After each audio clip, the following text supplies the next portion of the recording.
Assalamualaikum warahmatullahi wabarakatuh. Selamat sore teman-teman. Masih pada puasa kan? Oke, baiklah. Ini apa namanya? Saya sore hari ini akan live. Ya, ini kenapa macet ini live-nya. Sebentar ya teman-teman, saya beresin dulu nih. Sepertinya harus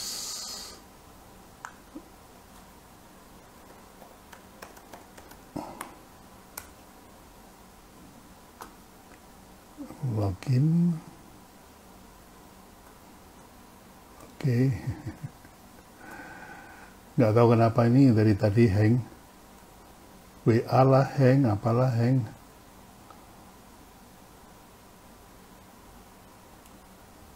Oke, ini juga statik, nggak bergerak. Oke, mohon maaf teman-teman. Ya.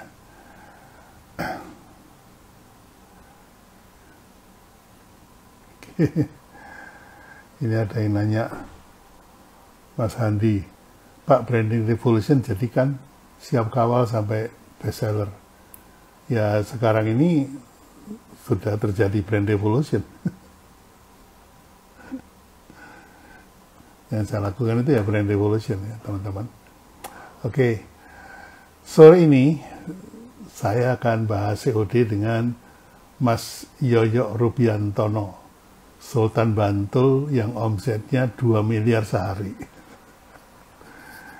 Ya, kita patut belajar lah, karena saya belum pernah ngalamin omset 2 miliar sehari. Jadi itu luar biasa sekali. Jadi kita perlu belajar, khususnya dalam hal ini pandangan Mas Yoyo tentang COD. Ya. Apakah beliau pakai COD atau nggak pakai COD, kita dengarkan sama-sama. Ini apa, pendapat beliau apa. Ya, ini sambil menunggu, beliaunya belum muncul. Ya. Jadi kita ngobrol-ngobrol dulu ya tentang COD. Jadi hari 2 hari yang lalu saya live bersama Mas Budi dan Mas Hadi, dan live itu juga didasari oleh kegunaan Mas Budi bahwa COD itu memberikan dia menyisakan beberapa pertanyaan ya. Antara lain kompleks dalam implementasi pada kurir. Nah, ini apa? Yang pertama, yang kedua sering orangnya nggak ada di tempat. Nah, yang ketiga biaya logistik jadi lebih mahal. Ya, risiko cash di tangan kurir. Ya, bisa tertahan lebih lama cash sebelum ditransfer ke rekening perusahaan. Ya. Nah, belum lagi yang keenam itu retur barang. Ya. Retur barang. Jadi ini yang terjadi. Nah, ini kita bahas sampai saya bikin serial ya. Kemarin dengan Kang Dewa pendapatnya beliau, kemudian hari ini dengan Mas Yoyo, kita pengen tahu pendapat Mas Yoyo apa. Nah, besok baru saya akan minta pendapat sama ahlinya ya, yang memang punya payment system ya, jadi sudah menjadi apa ya, problem yang dihadapi sehari-hari, jadi harusnya tidak bisa memberikan penjelasan pada kita. Oke, tadi ada yang nanya tentang magnet branding Juni ya Pak B, dan dapat recordingnya ya. Jadi untuk Mas Roy, kalau Baby Duck, kalau mau ikut magnet branding, Anda begitu mendaftar, kemudian membayar, maka Anda secara otomatis mendapat link ke member area untuk melihat video tutorial basic daripada magnet branding, dan kemudian nanti Anda akan mendapatkan link untuk ikut workshopnya. Nah, video itu sifatnya nggak diberikan, tapi Anda bisa mengakses setiap saat seumur hidup. Jadi, karena arahan dari lawyer saya itu diberikan hak akses, tapi tidak diberikan materinya, karena nanti materinya ada di Shopee. Ya, gitu ya teman-teman. Pak Bi, kapan bahas personal branding? Udah pernah saya buat workshopnya sih. Kalau memang minatnya banyak, saya bikin lagi, karena personal branding itu tidak masuk ke dalam disiplin ilmu brand secara umum. Oke, kita masih menunggu Mas Yoyo. Mudah-mudahan beliau nggak lama lagi sudah join. Ini saya juga sambil cari-cari beliau ada di mana. Oke, sama-sama Mas Roy. Oke, jadi untuk menjelaskan sedikit ya sambil nunggu Mas Yoyo, saya pernah membuat workshop namanya 15 langkah magnet branding. Nah, kemudian ada alumni saya yang ngeyel ya, selain dibantah, bahwa brand itu tidak dimulai dari produk. Ya, betul gitu, itu betul sekali. Cuma pengalaman saya 50 tahun, itu klien datang ke saya, itu rata-rata membawa produk. Ya. Nah, kalau Anda bikin bisnis, mulai dengan membuat produk, itu sebuah kesalahan. Ya. Tapi kesalahan yang terus-menerus terjadi, akhirnya menjadi kebiasaan, menjadi kebenaran. Ya. Sehingga Anda kalau bikin bisnis, ya bikin produk aja dulu, gitu kan. Nah, itu sebuah kesalahan. Nah, itu saya alami selama 50 tahun praktek membantu para pengusaha untuk membangun brandnya. Yaitu rata-rata korporat itu datang ke saya sudah bawa produk yang kemudian minta dibikinin edit value agar supaya menjadi brand. Ya. Jadi produk ada edit value supaya jadi brand. Oleh karena itu 15 langkah magnet branding yang pertama itu saya berbagi pengalaman tersebut kepada teman-teman. Makanya saya mulai dari produk. Ya. Nah, yang benar itu kalau Anda mau bikin bisnis, Anda mulai dari value creation. Ya. Kenapa? Kalau Anda sudah memiliki value creation, atau kalau bahasa umumnya visi dan misinya jelas, maka Anda bikin produk itu gampang. Contohnya, dari 100% klien yang datang ke saya, itu 99% itu membawa produk. Nah, yang 1% itu kita bangun value creation-nya sama-sama. Salah satu contohnya Kopiko, ya ada banyak lah ya. Ada Kopiko, paspor BCA, kemudian ada teh botol, kemudian ada Indomie Nusantara, itu diawali dari value creation. Baru kemudian ditentukan produknya. Saya akan ceritakan sedikit tentang Kopiko. Kopiko itu dibangun, memang mesinnya udah ada, ya, mesin udah ada, permennya juga sudah ada gitu. Tapi kita tidak inject value kepada produk itu. Kita menciptakan value creation baru. Yaitu bahwa yang akan kita ciptakan ini adalah sebuah gerakan nasional gitu. Untuk bagi mereka yang suka ngopi gitu ya. Ketika nggak ada kopi, itu mereka ngapain? Masak bengong, nunggu kopi gitu kan.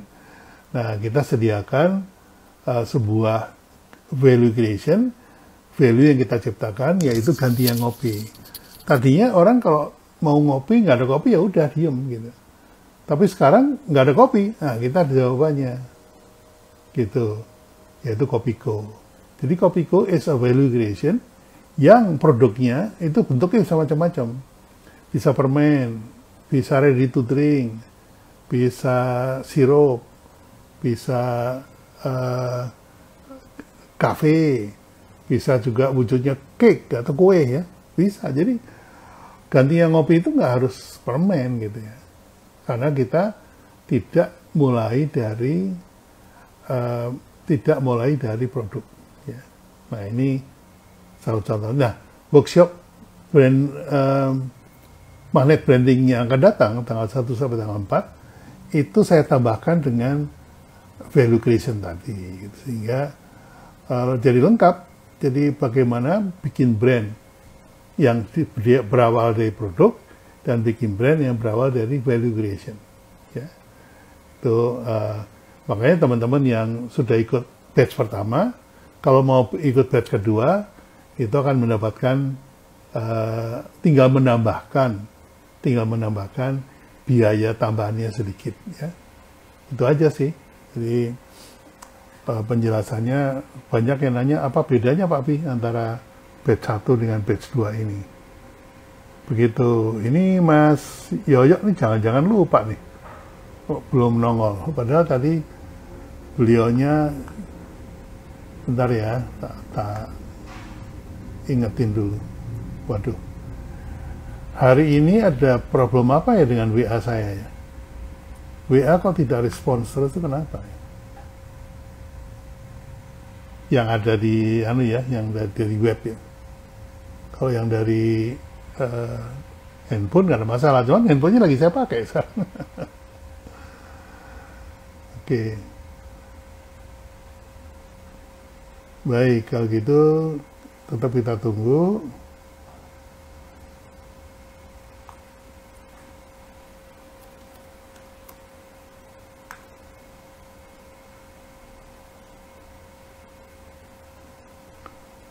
Yoyo, Mas.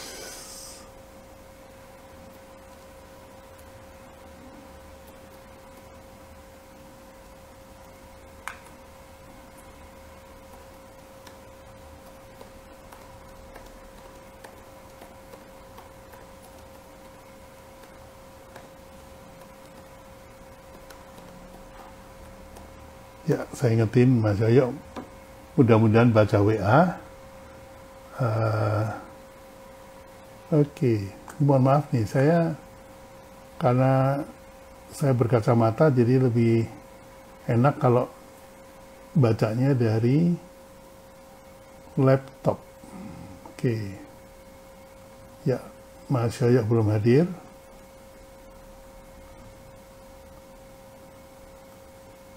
Oke, ada Livi Safa, sore Pak. Selamat sore juga. Hafiz Nuardi, kemudian ada Yuda Setiakawan,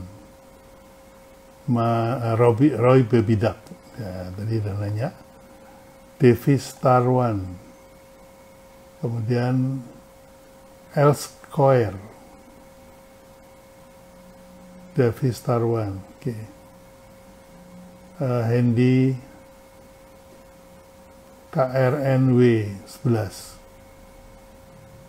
Kemudian ada franchise advisor. Wah, boleh ini belajar sama franchise sama beliau. Ada layar tancap, bukan nih, layar tanpa peta. Kemudian ada siapa lagi ya? Laheanti Riani, Iwang Gunawan Hu. Ya, sambil nyari Mas Yoyo nih, belum hadir. Mungkin lupa kali ya. Karena dia orangnya sibuk sekali. Maklum ngurusin omset 2 miliar sehari kan betapa repotnya ya. Meskipun itu dropship, tapi ya tetap harus dikontrol gitu. Nggak apa-apa, mungkin kelihatannya lupa. Ya udah, kita ngobrol sendiri aja. Tentang workshop magnet branding. Nah, magnet branding ini semakin relevan dengan adanya pandemi ini. Karena awalnya ya, apalagi teman-teman milenial itu punya kebiasaan kalau beli barang itu cari yang murah, ya. Cari yang ada offernya.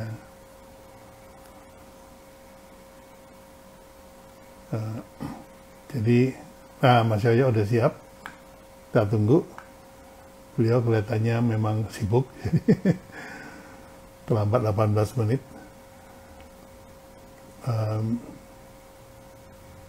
Oke, Mbak Dwi, Handini Kadis, sehat selalu ya Pak Bi. Alhamdulillah sehat. Ya. Oke, jadi oh ya, sampai di mana tadi ya? Ya, kita ngomongin brand kenapa masih makin relevan zaman sekarang. Meskipun anak-anak milenial itu senangnya belanja kalau ada diskon, ya. Tapi kalau kemudian barangnya datang kecewa, nah baru kemudian udah kalau gitu gue cari produk yang dipercaya aja gitu. Karena memang faktanya orang membeli itu karena percaya. Kalau orang membeli tidak percaya ya tidak dibeli gitu ya. Oleh karena itu membangun kepercayaan pada bisnis itu sangat penting sekali. Nah, kata Steve Jobs, brand is simply trust. Jadi kalau Anda membangun brand itu membangun rasa percaya, kepercayaan. Jadi kalau udah percaya itu nggak nunggu diskon lagi ya. Contohnya iPhone itu berapapun harganya dibeli aja sama orang ya. Karena udah percaya. Nah, memang kalau saya nih percayanya sama Steve Jobs sih. Jadi ketika Steve Jobs udah nggak ada, produk terakhirnya adalah iPhone X, maka ketika ditawarin iPhone 11, iPhone 12 itu saya jadi mikir-mikir gitu. Apa sih perbedaannya dengan iPhone X gitu. Kalau itu cuman kamera lebih baik atau resolusi lebih baik, ya 10 cukup baik. Kenapa mesti ganti yang 12 gitu. Itu gara-gara Steve Jobs udah nggak ada. Tapi kalau Steve Jobs masih ada, mungkin dia bilang, silakan beli iPhone 12, saya beli itu. Jadi percayanya bukan pada produknya, tapi pada orangnya. Nah ini yang yang sering terjadi. Yuma Soda Cuci. Mau dijelaskan sedikit bedanya orang bikin peta dengan orang yang ikut peta Pak Bina. Itu pembahasan lain kali ya, karena kayaknya itu agak berbeda dengan yang kita bahas sekarang. Oke, masih menunggu Mas Yoyo. Nampaknya beliau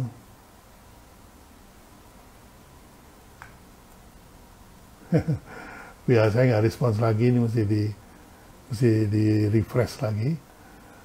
Nggak tahu dari pagi ini WA saya nggak respons. Padahal ini WA di laptop kan, pakai web base.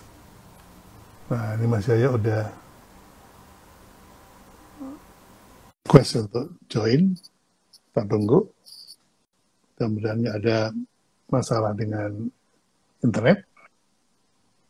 Assalamualaikum Mas Yoyo. Waalaikumsalam warahmatullahi wabarakatuh, Pak Pi. Sibuk banget ya kelihatannya. Gimana kabarnya? Baik, Alhamdulillah. Iya, sudah berapa hari ini saya ngebahas tentang COD, Mas.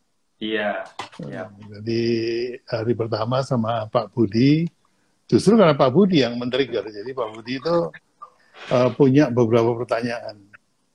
Bahwa menurut beliau COD itu, ini dia menampung dari teman-teman e-commerce ya.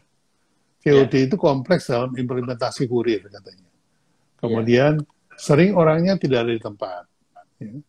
Kemudian biaya logistik jadi lebih mahal.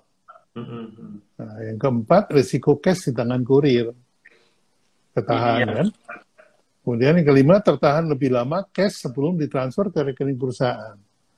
Jadi kalau katakan Dewa kemarin itu mengganggu cash flow katanya. Kemudian yang keenam itu problem retur barang. Nah, ini Mas Yoyo kan pelaku e-commerce banget nih. Iya, pelakunya. Jadi bisa berbagi pengalaman nggak Mas tentang COD ini? Atau mungkin dengan panci atau mungkin baju-bajunya yang lagi di ini. Mas Iya. Yoyo baru selesai syuting film Mandarin. Apalagi nih. Ya, begitulah. Oke, silakan Mas Yoyo. Perkenalkan dulu. Mungkin Iya. ada follower saya yang belum kenal. Baru Iya. kemudian dijelaskan. Silakan. Siap. Assalamualaikum warahmatullahi wabarakatuh, teman-teman semua. Kenalkan, nama saya Yoyo dari Yogyakarta. Saya penjual panci, tapi nggak COD ya. Jadi bayar dulu customer, terus kemudian customer setelah bayar baru kita kirim. Nah ini fenomena yang apa namanya keren banget kalau di Indonesia itu terbiasa dengan COD. Tapi sebenarnya COD itu diimplementasikan di hampir semua negara ya, terutama di Eropa. Dan kita mungkin nggak kepikir ternyata Eropa pun juga COD ya. Eropa, India itu kalau di US nggak terlalu populer, tapi kalau di India, di Argentina, kemudian di Brasil, kemudian di Eropa, di Italia itu COD. Kenapa sih orang memilih COD? Karena customer tidak percaya sama kamu. Iya kan? Iya Itu kan? ada Kang Dewa tuh, Mas. Kang Sultan Dewa. katanya. Salam, assalamualaikum Kang. Gimana nih? Nih bro ya saya bertiga. Nah, asal muasalnya sebenarnya lebih kepada ketidakpercayaan customer kepada kita sebagai pengelola ya, pemilik bisnis, kemudian sehingga mencari tempat apa namanya, mencari titik temu di mana salah satu jawabannya adalah COD gitu. Nah itu jadi jawaban buat customer, tapi jadi problematika buat kita sebagai pemilik apa namanya pengusaha ya, karena mau nggak mau bisnis kita itu mau nggak mau usaha kita itu atau cash flow kita itu ketahan di COD ya. Ini ibaratkan kita posisinya misalkan sehari omsetnya nggak usah mahal-mahal deh, 100 juta aja. Padahal cycle dari COD itu 5 sampai 10 hari. 5 sampai 10 hari. Anggaplah itu 10 hari ya paling seram ya, atau yang dulu kan kita sampai 10 hari, 15 hari itu COD-nya uang bisa masuk ke rekening kita. Nah, kalau sampai 10 hari itu udah dikalikan aja 100 juta dikalikan 10. Itu sama aja semiliar. Itu adalah cash flow yang melayang-layang di udara. Yang harusnya kalau masuk rekening kita itu bisa kita pakai untuk perputaran modal, perputaran uang, untuk bisnis, untuk usaha gitu. Nah, kita mengalami situasi yang sulit itu ya, karena mungkin kita pelaku baru ya di lokal market di Indonesia itu baru kenal ya COD gitu. Kalau di global market kita nggak terlalu melihat, nggak terlalu ini terkena dampak COD ya, karena customer pilihannya cuma satu, bayar cash ya, bayar cash atau cash gitu ya. Pilihannya kan cuma hanya payment gateway ya. Nah itu apa namanya, tergantung kepada bagaimana kita melakukan approach kepada customer kita. Misalkan kalau ini cara pendekatan kita supaya tidak COD ya customer, itu ujungnya memang customer itu harus diyakinkan bahwa kita itu bukan penipu gitu. Kita itu adalah perusahaan, kita adalah korporasi yang memang melayani pembelian, melayani penjualan secara online. Nah, ibu-ibu di luar sana itu, aku yakin kok mereka punya ATM, mereka punya bank account gitu, dan mereka bukan orang yang nggak mau transfer, tapi karena belum percaya sama kita gitu. Nanti suatu saat ketika mereka percaya sama kita, maka COD itu bisa diadakan. Itu terbukti ketika customer membeli untuk yang kedua kalinya, mereka nggak COD lagi karena udah percaya sama kita. Terus kemudian kami pernah ya, ini pengalaman di lokal market nih ceritanya. Kan kita pemain baru Pak Bi di lokal market. Yeah. Kita menggunakan rekening bank account personal gitu, itu malah lebih parah anunya, tingkat trustnya gitu, karena masuk ke rekening bank account. Apalagi kalau bank accountnya itu cewek, cowok ya, cowok itu bisa lebih nggak trust lagi. Kalau cewek agak mungkin mending ya. Nggak tahu nih kenapa ini fenomenanya. Nah, Oh memang gitu cowok ya. itu gampang nggak bisa dipercaya juga sih, bener juga ya. Nggak bisa dipercaya. Terus kemudian kita rubah menjadi corporate. Nah, corporate ini agak lumayan. Jadi kita dulu COD-nya posisinya 80 ya, 80 COD, kemudian 20% transfer. Kemudian dengan adanya personal, apa namanya, corporate, akun corporate maksudnya, terus kemudian brand kita itu udah dikenal market ya, jadi apa namanya, brand kita itu dikenal market kita, sudah umurnya juga udah setahun, terus kemudian customer juga setengahnya udah menjadi customer yang loyal ke kita gitu. Itu mulai turun ya. Sekarang posisinya kalau nggak salah sekitar 30 atau 20% yang tinggal COD itu Pak Bi. Hmm.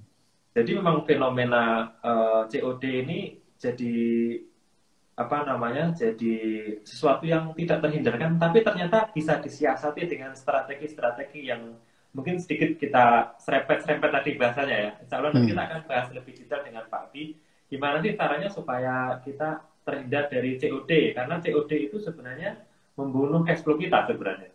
Ya, betul. Gitu. Ya, jadi kalau 20% 10 hari, itu berarti 200, kalau omsetnya 1 M sehari, 200 juta per hari itu. Kali 10 hari, wah 2 miliar. 2 miliar. Itu ini di udara ya. Iya. Ya, betul Mas. Jadi, memang saya perhatikan COD itu karena nggak percaya. Dan saya juga pernah ngalamin ya. Pernah ngalamin, bayar di depan, pesen, itu rak sepatu gitu ya. Wah, di iklannya sih keren banget gitu ya. Keker gitu. Laci-lacinya kok ditariknya enak gitu. Iya, iya. Nah, kemudian saya belilah itu beberapa set gitu, jadi totalnya itu hampir 1 juta lah, kira-kira gitu. Nah, begitu udah saya kirim uangnya, ini lama nggak datang-datang nih. Begitu datang, ternyata itu plastiknya lentur banget, nggak bisa berdiri gitu. Jadi Iya. kalau dibikin kayak kotak-kotak gitu, ya goyang terus gitu lah.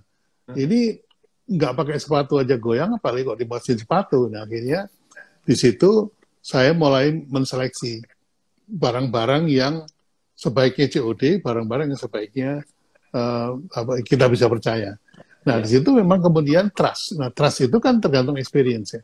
Iya. Kalau experience-nya bagus, dia trust, dia kemudian ya udah nggak usah COD deh, saya transfer duluan gitu. Iya, Itu betul. karena trust. Nah, sekarang ini pertanyaannya adalah karena trust itu adalah brand, itu percaya kepada produknya atau percaya pada orangnya atau percaya sama yang jualnya atau percaya sama perusahaannya.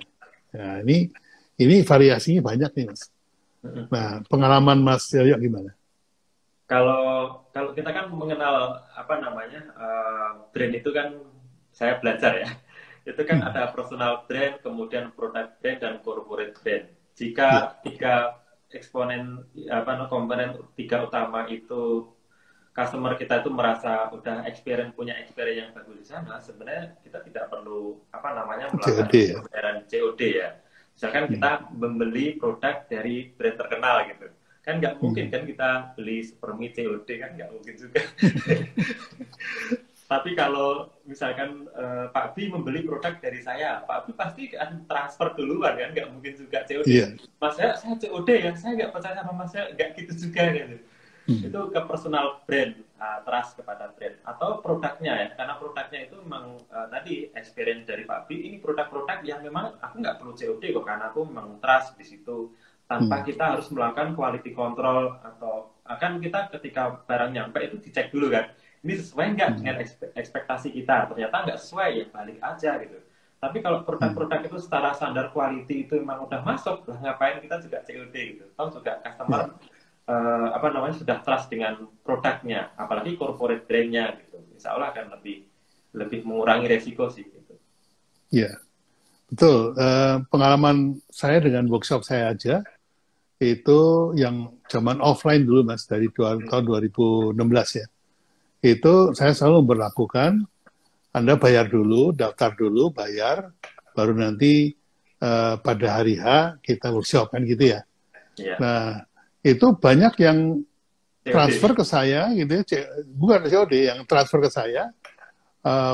Padahal kalau ditanya itu gini, Mas udah pernah ikut bersama Papi? Oh, ini saya udah daftar, saya udah bayar. Nah, Anda sudah bayar itu, Anda nanti diajarin apa sih? Nggak tahu gitu.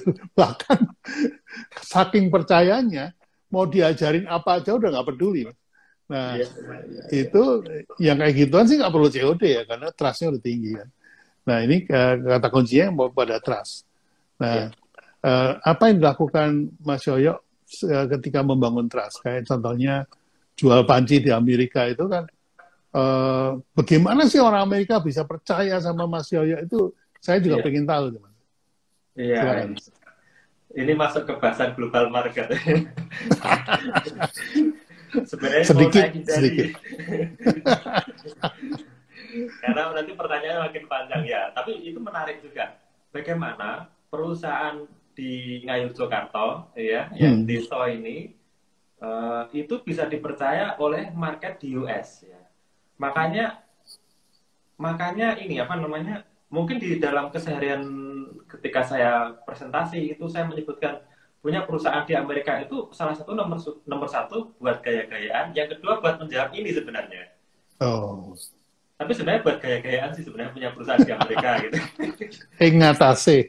Iya, ngatasi wong Jogja yang punya perusahaan di Amerika. Nah, dengan kita punya perusahaan di Amerika, pasti itu kan nama perusahaannya LLC kan. LLC. Artinya orang nggak akan lihat lagi, oh ini perusahaan Amerika, kok nggak akan lagi melihat saya sebagai personal brand. Kalau di Indonesia mungkin personal brand saya laku, tapi kalau di Amerika saya bukan siapa-siapa. Makanya kita menggunakan corporate brand, yaitu dengan membentuk korporasi di Amerika. Sehingga orang kalau mau transfer atau membayar dengan CC atau apa namanya dengan PayPal atau CC itu mereka lebih trust karena nama corporate-nya aja perusahaan LLC gitu kan. Gitu. Itu nomor strategi yang pertama. Yang kedua memang dari penampilan kita itu perusahaan Amerika atau perusahaan kayak Jakarta sih sebenarnya. Ya, kalau kayak Jakarta kan berarti bisa COD gitu. Tapi kalau di Amerika nggak ada tuh pilihan COD, itu nggak ada karena memang kita desain websitenya itu professional look, kemudian ada Visa certified, kemudian McAfee virus, kemudian ada SSL-nya, kemudian ada certified-nya bahwa ini adalah website ini trusted dan terlindungi kalau Anda melakukan transaksi gitu. Lebih kepada ini corporate brand-nya gitu, sama produk brand-nya sebenarnya. Kalau produk brand-nya itu bagus, corporate brand-nya bagus, mau kita di negara manapun itu bisa diterima. Dan kita terbukti dengan kita punya perusahaan di beberapa negara ya, premier, negara-negara premier, itu akan memudahkan kita untuk meningkatkan konversi. Dan itu nggak perlu COD, Mas. Tidak perlu, dan itu menakutkan. Bisa nggak nyampe tuh duitnya tuh kalau dari luar. Betul. Nah, pengalaman Mas ya di Indonesia, apa namanya? Kenapa teman-teman itu apa namanya menuntut COD gitu? Padahal kan udah kenal sama Mas Yoyo. Gitu. Kalau brand atau produk kita itu COD, itu memang saya tidak menampilkan diri saya sebagai pemilik produknya. Atau mungkin customer juga nggak kenal saya kan, karena segmen market saya itu kan produk kosmetik, produk diet, fashion, itu yang isinya emak-emak ya, nggak mungkin juga mereka kenal saya ya. Tapi dengan apa namanya, kalau produk-produk yang digital pastinya nggak perlu COD juga kan. Tapi produk-produk yang mungkin saya deliver sendiri mungkin nggak perlu COD, seperti produk layanan reseller yang dia ada produknya, kemudian distributor itu nggak ada COD, mereka harus bayar dulu.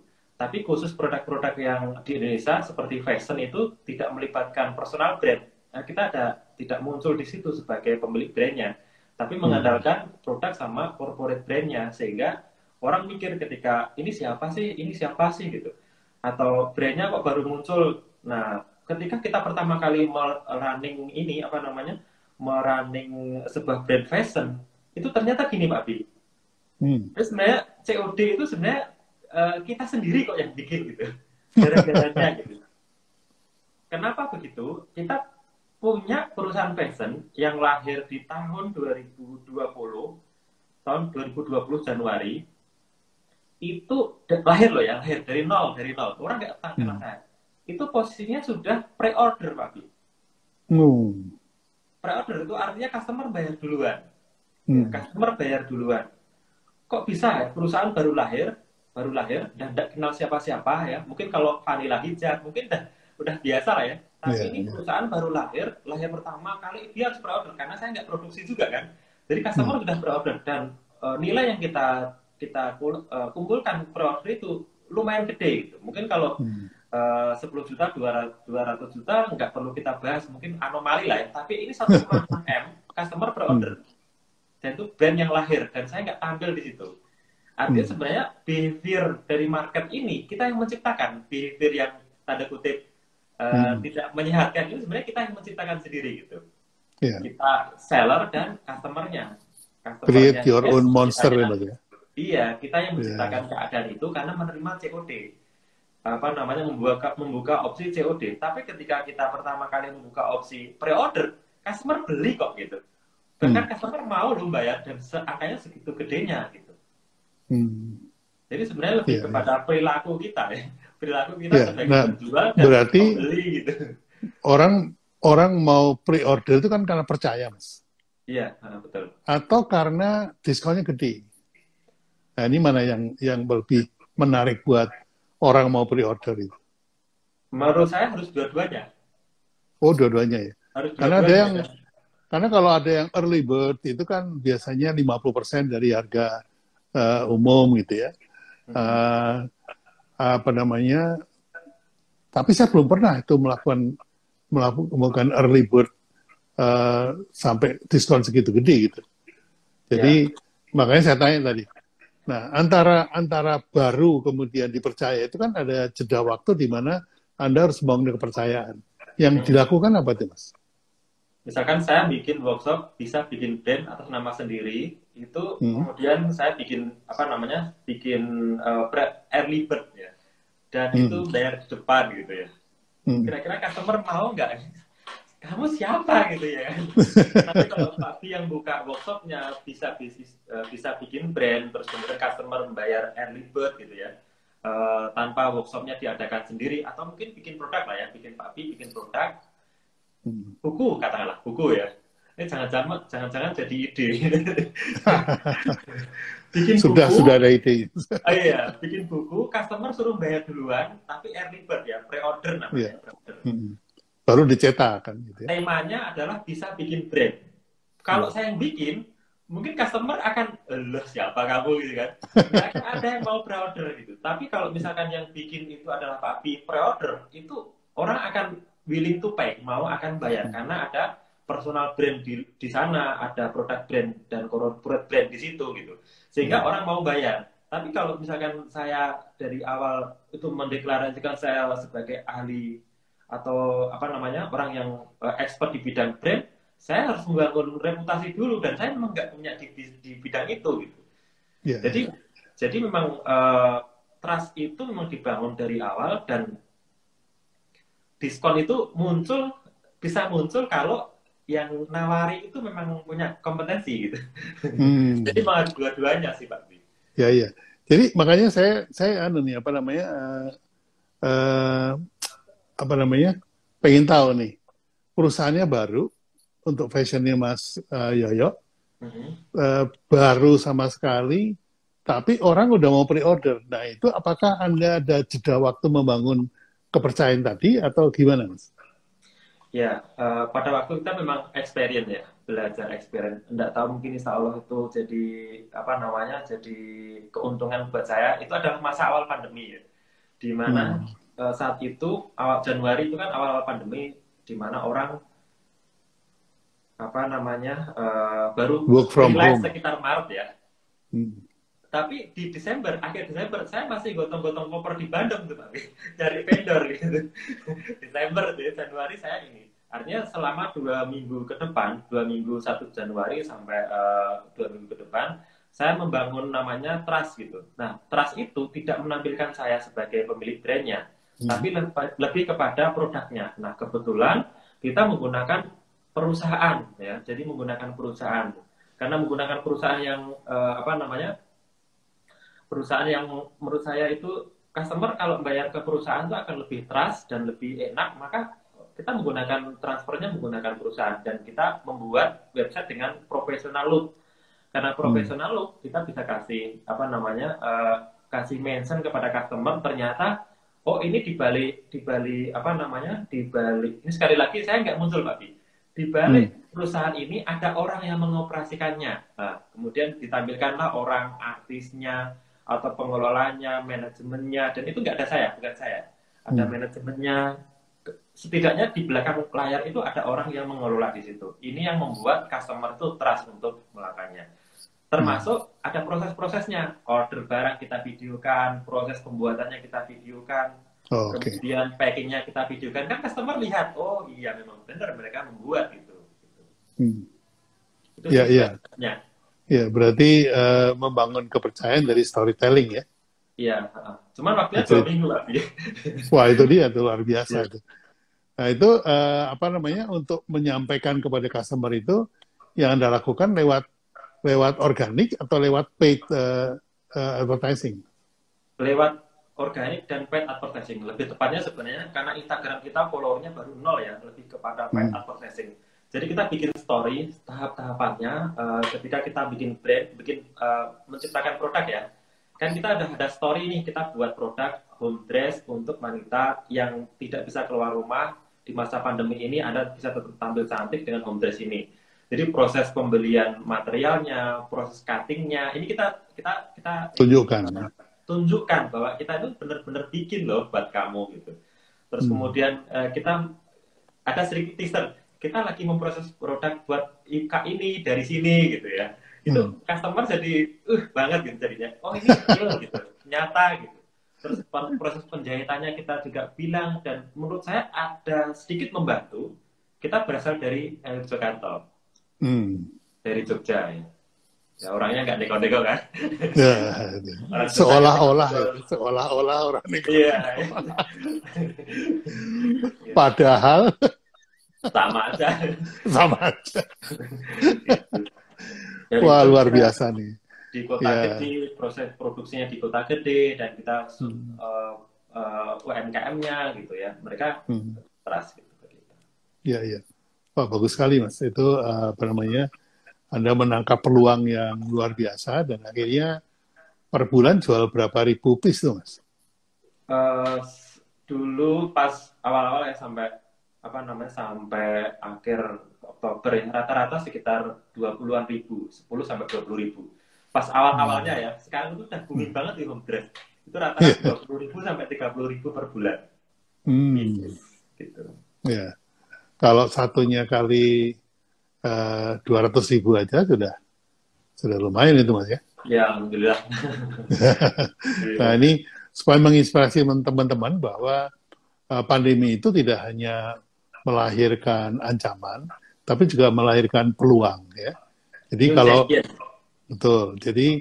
kalau di dalam disiplin ilmunya itu termasuk macro environment. Jadi suatu kondisi di luar kendali kita yang terjadi, dan itu given, kita nggak bisa nolak, yang biasanya menawarkan dua hal, yang namanya opportunity sama threat. Jadi ancaman terjadi, tapi juga ada peluang di situ.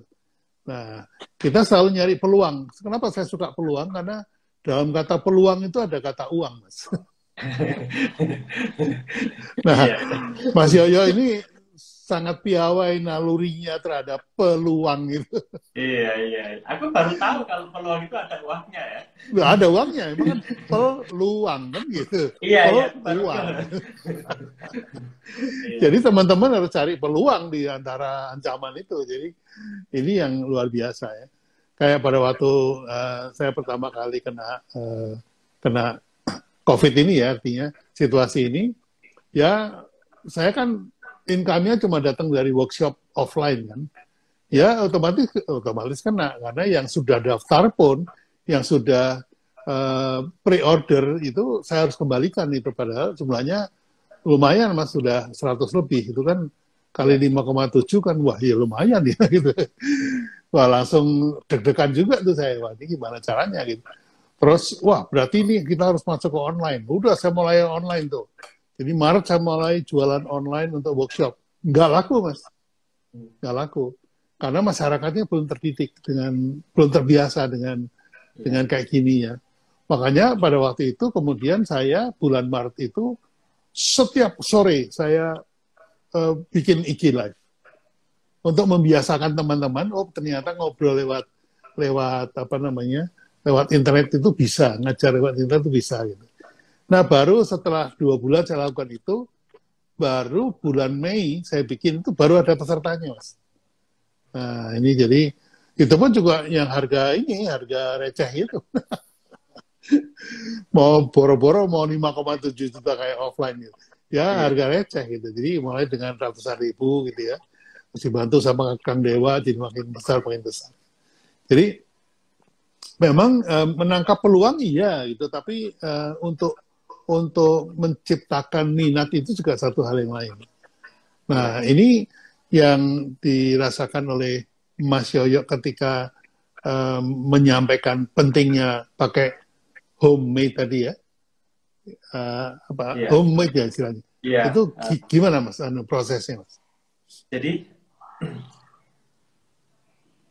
mungkin kebetulan, tapi sebenarnya di dunia ini nggak ada yang kebetulan juga ya. Jadi kita bikin home dress yang memang kita desain atau kita rencanakan sejak Desember. Artinya di situ memang belum ada isu COVID, di mana kita semua harus berada di rumah. Nah, home dress ini kita desain dari Desember. Januari sudah launching. Jadi mulai gotong-gotong koper ke Surabaya, ke Bandung untuk nyari vendor itu masih Desember. Kita nggak kepikiran untuk membranding home dress ini akan jadi pakaian COVID ya, pakaian wajib ibu-ibu pas COVID ya. Yeah. Nah, tapi di Januari kita udah nangkap nih, wah ternyata di Wuhan, Cina, di negara-negara ini yang lain ya, kita kan nongolnya di negara-negara itu. Di Cina, di US, itu udah ramai. Orang udah mulai lockdown. Di Indonesia masih santuy bro gitu ya kan. Masih terlalu lalang ya kan. Nah, di negara-negara itu trennya udah di rumah. Hong Kong udah di rumah, US udah di rumah. Kemudian saya mikir ya, mungkin bukan saya ya, teman-teman dan kita semua yang ada di kantor mikir, gimana sih produk yang seharusnya itu jadi, jadi launching di Januari, produk home dress ini, yang tidak kita resetting sebagai pakaian wajib untuk para ibu-ibu yang ada di rumah nanti, itu kita reading the wave. Kita akan prediksi ya, Januari, Februari, Maret, orang akan bekerja di rumah. Ibu-ibu akan di rumah, berada di rumah. Orang karyawan akan ada di rumah. Tapi ada satu hal yang tidak bisa ditawar, yaitu ibu-ibu tetap pengen cantik dan menawan walaupun dia ada di rumah. Dan itu diwakili dengan home dress-nya. Kalau home dress saya bikin itu kan cantik ya, cantik menawan dengan pakaiannya itu bisa dipakai di mana aja ya, di dapur, kemudian di tempat makan, di mana-mana di sekitar rumah ya, mungkin tetangga juga bisa. Dan ini kompatibel kalau posisinya adalah lockdown. Begitu lockdown, bukannya marketnya ini turun, tapi justru malah menjadi jawaban ibu-ibu yang pengen tampil cantik di masa pandemi. Yuk silahkan take a look, lihat home dress ini. Home dress ini bisa ibu pakai ketika ada di rumah, ketika bekerja, ketika conference call ada di rumah, ketika bekerja di rumah, ketika memang ibu juga nggak bekerja dan ada di rumah, itu tetap tampil cantik di depan suami. Karena sejatinya orang yang paling berhak untuk melihat kita tampil cantik itu adalah suami kamu dan bukan orang yang di kantor kamu. Gitu. Apalagi kalau kemudian ada mulai Zoom-nya meledak, terus IG Live-nya meledak gitu kan ya. Jadi orang di rumah nggak usah pakai ganti baju sebelum Zoom gitu ya. Kalau saya punyanya cuman kaos ya ini aja yang dipakai. Bagi ibu-ibu itu wajib cantik ya. Nah, iya betul. Dan itu jadi jawaban. Nah, terus melahirkan kosmetik ya Mas ya. Ya, di sela-sela ibu-ibu itu ngopeni anaknya mau ini kan, anaknya mau Zoom atau apa itu kan dia masak dulu pakai home dress. Kemudian nemeni anaknya Zoom, nggak sempat dia ganti baju pakai home dress juga. Kemudian pas dia conference call dengan atasannya dia pakai, kan nggak mungkin gonta-ganti ya. pakai Ya. MDF juga, dan home desk itu cocok di dapur menemani anaknya ketika dia Zoom call dengan gurunya dan ketika ibu itu bekerja. Nah, itu jadi bahasan yang menarik dan diterima oleh market pada saat itu. Ya. Nah, ini pertanyaannya, Mas. Ini menarik sekali. Ini marketnya global atau Indonesia, Mas? Indonesia, home desk itu Indonesia. Oh, Indonesia. Padahal di Indonesia itu yang lockdown itu cuma 2 kota loh, Mas. Jakarta sama Surabaya saja, Mas. Semua, Pak.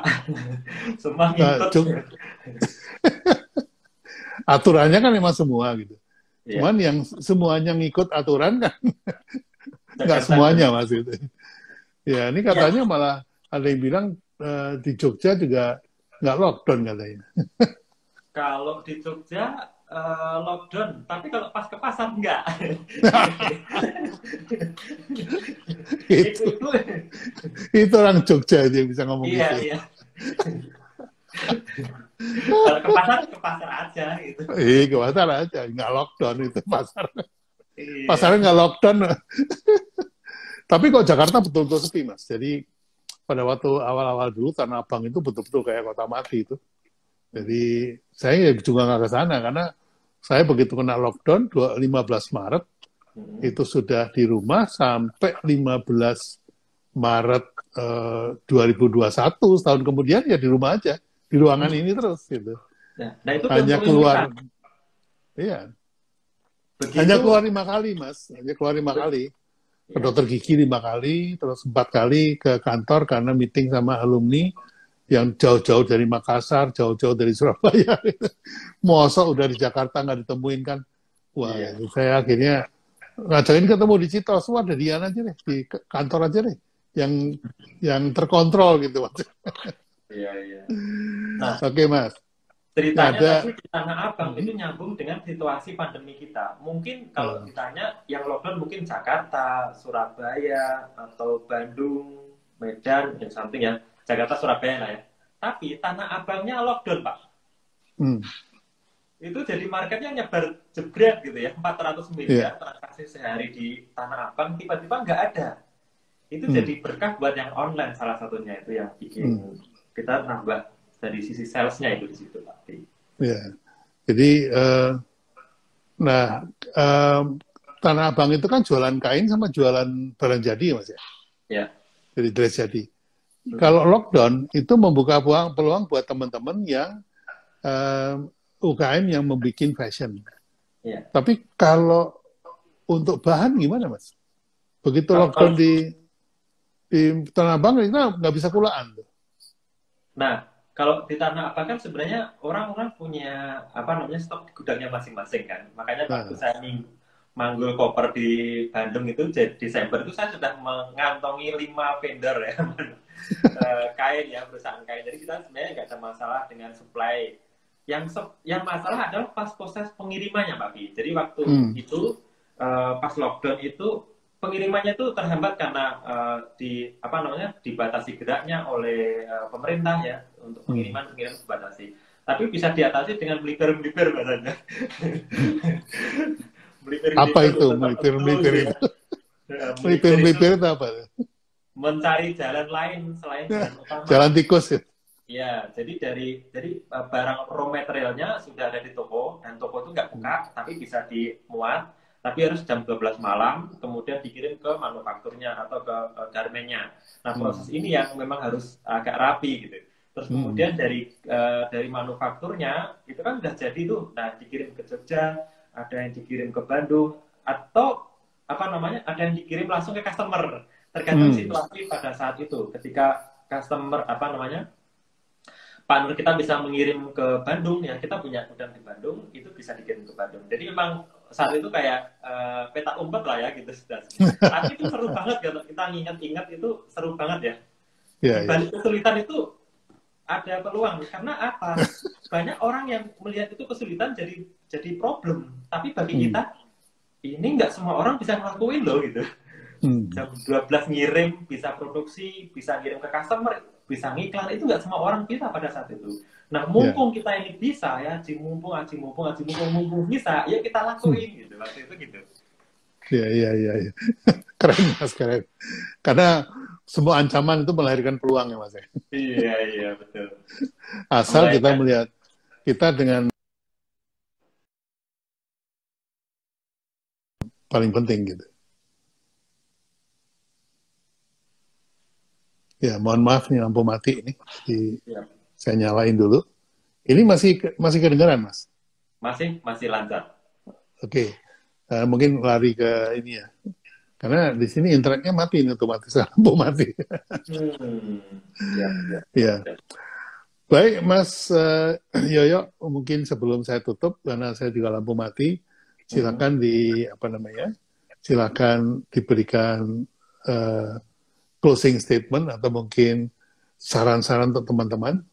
Silakan, Iya. Mas. Thank you banget teman-teman Pak Pi yang saya hormati. Thank you banget sudah dikasih ruang untuk ngobrol yang kedua kalinya ya. Pada hari Ya, ini betul. senang banget saya collab sama Pak Pi. Minimal nambah follower lah ya. Dan Ya, kesempatan silakan sharing. follow Mas Yoyo loh. Ini Iya, saya aja belajar banyak dari Mas Yoyo loh. siap. Dengan adanya situasi di mana kita membuka peluang COD itu sebenarnya win-win solution antara Ya, kita dengan customer. Nah, kita dengan customer itu membuka perasaan saling percaya, membuka situasi di mana kita harus mulai saling percaya. Di mana kalau kita saling percaya sebenarnya tidak perlu COD. Nah, apakah COD itu sebenarnya jawaban dari problematika atau situasi seperti ini? Problematika situasi di mana itu sudah menjadi behavior, tapi behavior itu muncul karena situasi ya. Karena situasi treat di awalnya, situasinya adalah kita belum percaya satu sama lain. Kita belum percaya customer, customer belum percaya kita, sehingga muncul opsi COD. Nah, dengan kita mulai membangun brand, membangun trust ke customer, trustnya customer mulai dari personal brand, product brand, dan corporate brand, itu yang saya pelajari dari Pak Bi, itu membuat customer pilihannya ngapain saya COD, toh transfer juga bisa dan enak, lagian juga nyampe kan, nyampe barangnya. Nah, begitu kita sudah membangun trust itu, maka sebenarnya COD kita bisa hindari. Yuk kita bikin situasi market kita itu lebih kondusif, lebih trusted, orang lebih bisa mempercayai kita dengan kita membuat praktik-praktek e-commerce yang yang positif, yang orang bisa saling trust ya. Kalau orang saling trust itu nggak ada tuh perlu kita melakukan COD. COD ini bisa jadi pisau bermuka berwajah dua ya. Konversinya bisa naik dengan COD, tapi sebenarnya itu mengurangi likuiditas cash flow kita, mengurangi kemampuan kita untuk memegang uang ya. Dengan kita COD, banyak dana ketahan di udara, dan itu yang diuntungkan oleh COD ini. Bukan kita ya, jelas bukan kita.